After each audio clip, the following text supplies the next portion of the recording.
The governors of Oregon and Washington signed a pact to replace the Interstate bridge. New tests may put some concerns to rest at the Yacolt Mt Quarry, in which local football teams are still in the hunt for a state championship. I'm Chris Brown, and this is Clark County Today.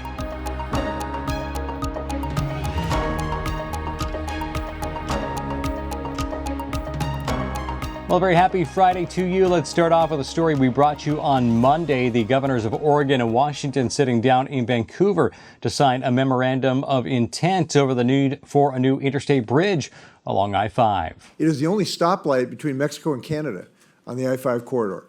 We can do better, and we have to do that.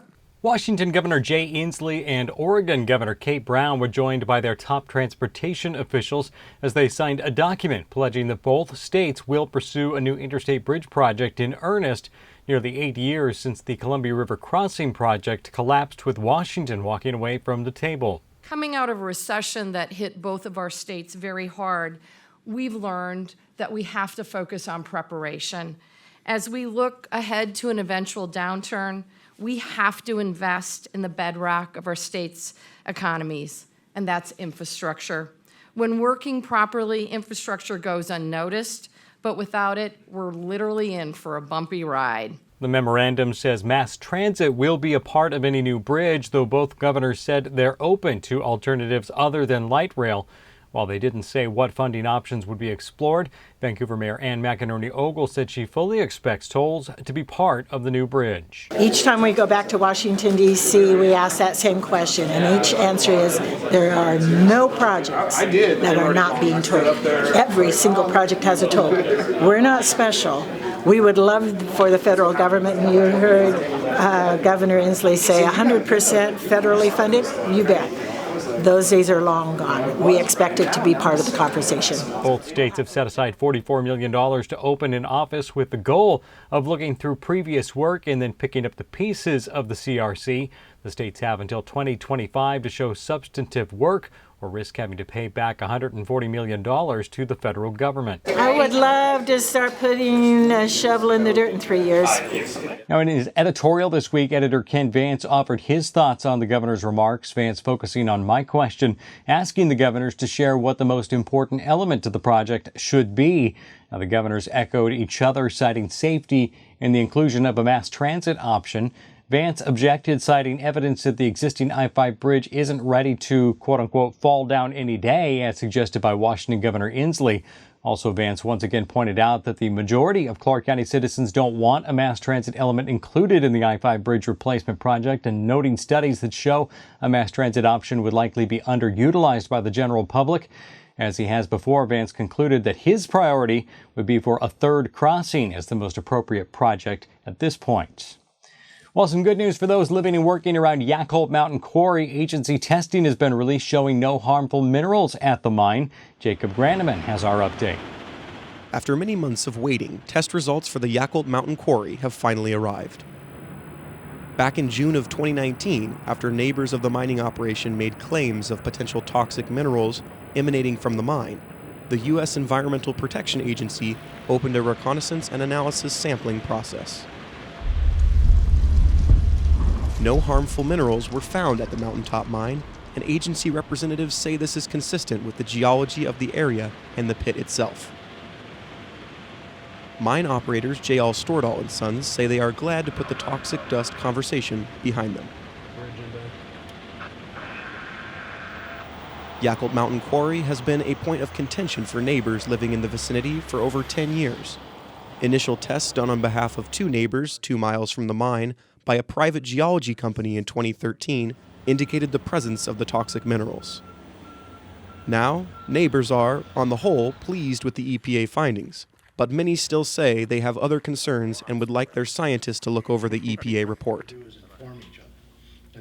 A meeting will be held by the county in mid-December to further debrief the community on the contents and findings of the report. Clark County Today is also producing a documentary on the story of Yacolt Mt Quarry. Be sure to look for it in the coming weeks. For Clark County Today, I'm Jacob Granneman.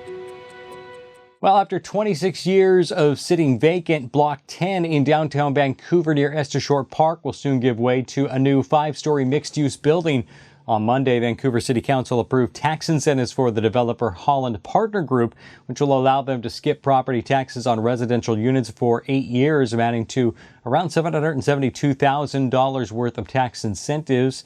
In exchange, Holland will ensure 20% of the 110 residential units in the building qualify as affordable. Now, several council members took exception to the fact that this tax incentive uses housing and urban development income data, which includes Portland and Hillsborough. Now, that means a unit costing nearly $2,200 a month in this building could still classify as affordable. The mayor and other city council members said they hope the state and federal government will revisit the issue soon, but that they're glad to finally see development on the last remaining block of the former Lucky Logger brewery land purchased by the city in the early 90s. Well, Clark County Today Administrator Heidi Wetzler this week offered a challenge to our readers in an opinion piece. Wetzler explaining the idea of choosing your neighbor over your politics or even your religion. And she had some suggestions for encouraging more meaningful interactions with those around you. If you're interested in some fresh ideas on how to navigate the muddy waters we face today, and I know I sure am, be sure to give it a read. Well, children at Goddard School in Salmon Creek had the most fun job ever last month as they tested this year's toys and selected their top picks. At the top of the list for 2019 was a fold-out train and car town made by toy manufacturers Melissa and Doug. This is known as the Take Along Town. That toy was a favorite of many of the school students and was joined by a wide variety of toys from manufacturers like Leapfrog and Play Monster. To check out the full top 10 list, visit the full story at clarkcountytoday.com. Now it's time to look at what's happening in the world of Clark County sports, and there is a lot going on. So here is Paul Valencia. Happy Friday, everybody. Hey, earlier in the week, we had a chat with the champions. I talked with several members of the Ridgefield Spudders volleyball team. Those athletes won their second consecutive state championship last weekend.